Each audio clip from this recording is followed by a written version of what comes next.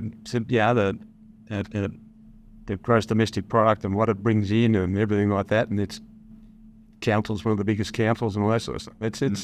It's an economic bloody heartbeat of Australia. Yeah. And if we can't have people who can easily work in that heartbeat because they've squeezed out from affordable housing, well then the economy suffers. It's not just Gold Coast, it's the whole country. I mean, housing is sort of essential to every other aspect of your economy, really. So unless we can sort that out, then it's going to drag down your economy over time. But I'm sort of unclear about where federal government responsibility, there's a dividing line with state government responsibility, but I didn't think the federal government had a role in housing, but we've had the federal government come out and say they've got this housing target of what the number was, some enormous number. This is how many dwellings we're going to, new dwellings we're going to build. It's dollars. But they don't control the planning system, exactly. And the private sector builds approximately 95% of all housing in the country. So how you actually implement those targets, make them actually achievable, you have to get the private sector on board, and you have to pull the right levers to make sure it works as efficiently as possible, and we're just not doing it. So I think we're going to see those targets woefully underperformed. Yeah. Okay, I want to do a quick fire round on the recommendations of your report. So I can remember. Okay, the first one is that we need to expand constraint-free greenfield land. We spoke about greenfield land, but where is the restraint-free greenfield land going to come from? Well, in this city, there's not a lot of it. I said earlier, we've hit the edge, and there's still land that could be urbanised, but that's just, I guess, kicking the can down the road for maybe another decade. We will hit the edge at the end at some point in time. Beyond that, we have to consolidate our urban areas. We will have to build residential towers for those who can afford to live in them, and everybody else is going to be driving over the ranges to where the flat land is. And that poses all sorts of other infrastructure issues, water, roads, all of that. Schools. Hospitals, all stations. Another recommendation that you made was to urge local councils to avoid amendments that reduce future dwelling supply. And I suppose a part of that is firms like Zone continuing to make reports and recommendations to local government. Yeah, I guess this gets back to the point earlier. We actively get involved in policy development when governments, councils, state government produce policies. They generally go to public consultation. And rather than not getting involved, we take an interest in that and we read it all. No one seems to read anything anymore, but we read all that stuff and drill into it. So I guess we're trying to just actively be involved in sort of finding some solutions to those types of things. But we think a pretty sensible bottom line is that every policy that's produced, if it's something that's going to be having a negative impact on dwelling supply, then it doesn't even get past the starting line. We have encountered policy produced by government in recent years that would have reduced housing supply. It didn't get implemented, but had it got implemented, it would have actually worsened the situation at the moment. So that's the basic threshold, first test. Yeah, that sounds pretty sensible, but we figure it's a good place to stay. Yeah. The report also says to abandon the southern interurban break. What does this mean? Okay, so in the South East Queensland Regional Plan, there are two things called interurban breaks. There's one on the Sunshine Coast, one on the Gold Coast. The one on the Gold Coast is between Ormo and Pimpamar, and no one really knows why it's there, but it's an area of land which we think could be urbanised to expand the dwelling supply of the city in a manner that doesn't involve compromising the environment or flooding or natural hazards or anything like that. Yet the South East Queensland Regional Plan, since 2004 right through to now, has said, righto, there's going to be this interurban break. And I challenge does that mean that you can't be a merging of a gap, urbanisation? There's got to be a gap. A romantic notion that there's a gap. And I challenge you to drive up the M1 and see if you can spot it. I was just about to say. Yeah, it's got a railway station in it. It's already got some urban development in it. It's got a motorway running through it. Eventually it'll have another motorway running through it. It's got schools in it.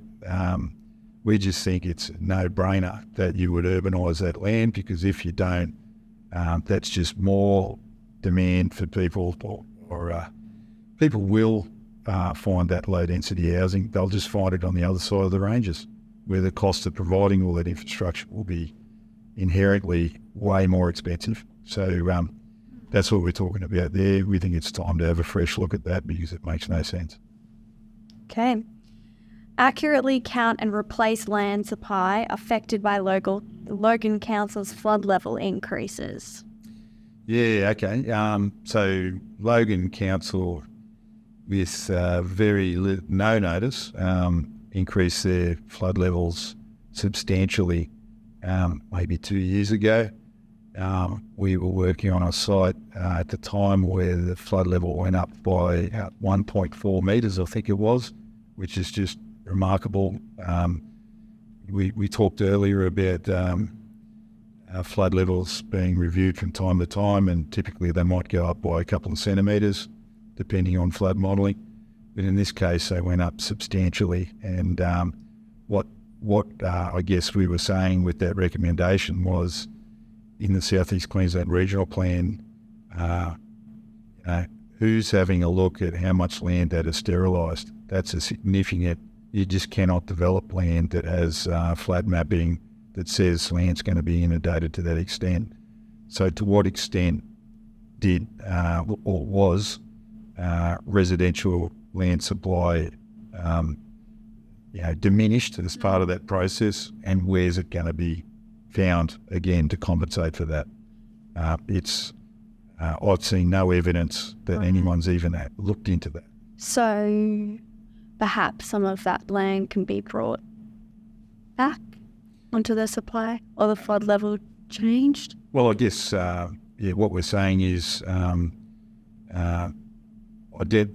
Council, the Queensland Government, whoever it is, measure how much land is affected by that, measure accurately how much dwelling supply was removed through implementing that control, find alternate land supplies elsewhere that at a minimum, neutralise that loss, find the land elsewhere and allow that to be change you back to the urban footprint again, probably. Yeah. It's one of the options, isn't it? Well, I don't know the exact answer. It's not my job to know the exact answer, but I just know that if you're saying you're going to accommodate a whole heap of dwelling growth in a local government area, and then you sterilise a whole heap of it because of flooding, then that has to have an effect. And it's not an unreasonable request to say, well, that should be balanced by taking some other action that replenishes that supply of land. I think that makes sense. All right, another recommendation was to acknowledge the impact of the new Queensland harness racing facility on the sugarcane industry. Well, you really drilled into this. Yeah. So what that was all about is, so as I understand it, the Queensland harness racing facility is going to be moved out of, I think it's Hamilton in Brisbane, and the current Queensland government were going to put it at Norwell in the cane fields. So the reason they were doing that, as far as I'm aware, is because it's a large amount of land, it's pretty cheap, and it's available. So they did public consultation on that. Off the top of my head, I think it was going to remove maybe 70 hectares of sugar cane or something like that to put this facility in that location. It's a flood-affected area as well. So really the question we were posing in our submission about the South East Queensland Regional Plan, which basically said this cane land is,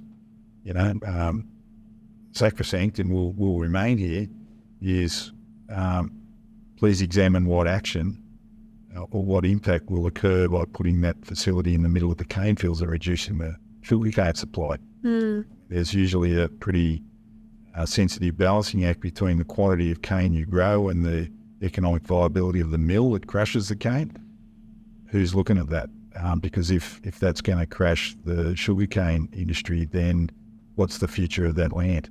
If we're forecasting forward to the year 2046, then we should be thinking about those things.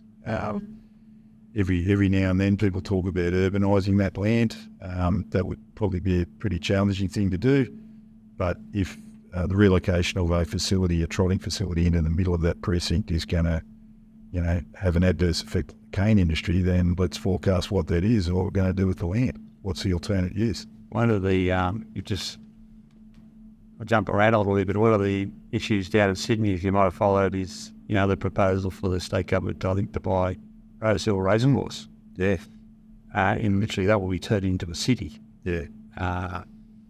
And I think they're proposing to relocate or build another track somewhere else.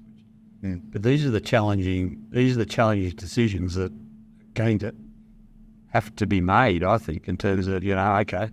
And I think of some of the examples down the coast here that I read about, golf courses, for instance. Yeah.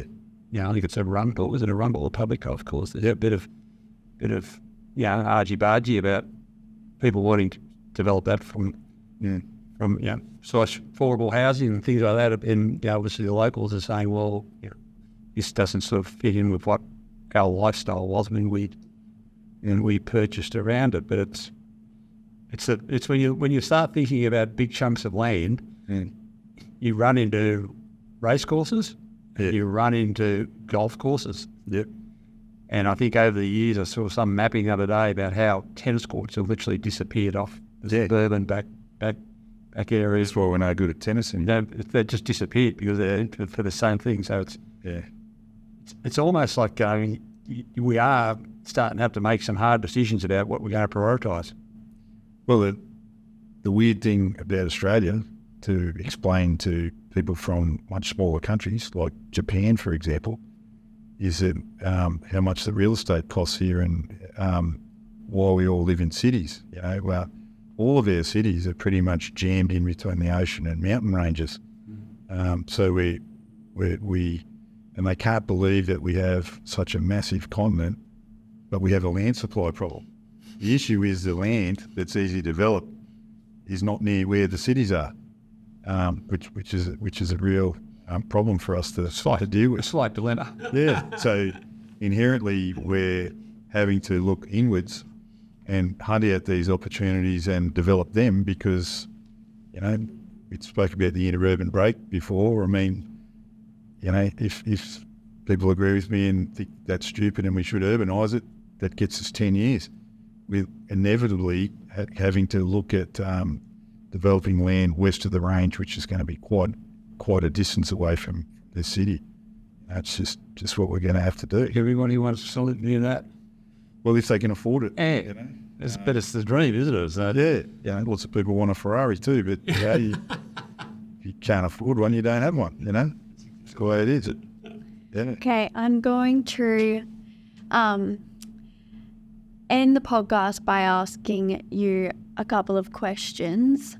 the first one, what is your passion for planning?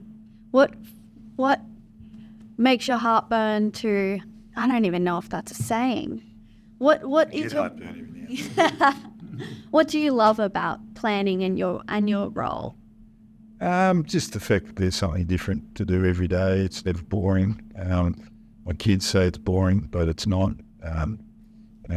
Criminal law, that's boring as far as I'm concerned. Just the fact that it's, it has it. You can sort of physically see what you do as well. As you're driving around the city, you're involved in a project. There's a crane that's building it. We're a very small part of that process. We don't deserve any accolades or glory about any of that, but it is really interesting, I think, to work in an industry where in a city like this, you can go away on a holiday for 2 or 3 weeks and come back and there's something new going on. You're involved in it, and I think that's really, really quite exciting. That's pretty good. You would have a very busy role and have a lot of responsibilities. What do you do to take care of yourself, to recharge, to make sure that you can come and bring your best every day? Well, go on holidays. I love having a holiday, so that's good. Me too. And try not to get too stressed out with the job. Just have a thick skin. Don't let things worry you too much. That's probably, haven't really thought about this, but that's probably, the way I deal with those things. Try to stay away from the technology. Oh, I'm pretty hopeless with all of that. It's all useless. So, when you say stay away from it, I guess perhaps you mean the social media side of the controversy around development. I think the problem is with social media now that, politically, it's almost like there's a vote on everything every single day. And I think some people take that too seriously. We need to step back from that and go, well, everyone's got an opinion on this stuff and a lot of it's wrong. I think we need to call out people who sort of, spread incorrect information through social media, because if enough people hear that stuff and no one challenges it, and as far as they're concerned, that's the truth. The truth. The traditional media's got a role to play there too. 24-hour news almost means that there's got to be something to have a tribal fight about. It's got to be something that we can stir up, get a supporter and an opponent, a supporter and an opponent, and development. It just lends itself to that perfectly. Oh, it does. We're in a. It's surprising here sometimes. You sort of look at the place and you go, I wonder how it ever got here. And it's the way. I guess I often say that if you don't like growth and development and progress and lots of other places to live in Australia where nothing happens, it's a bit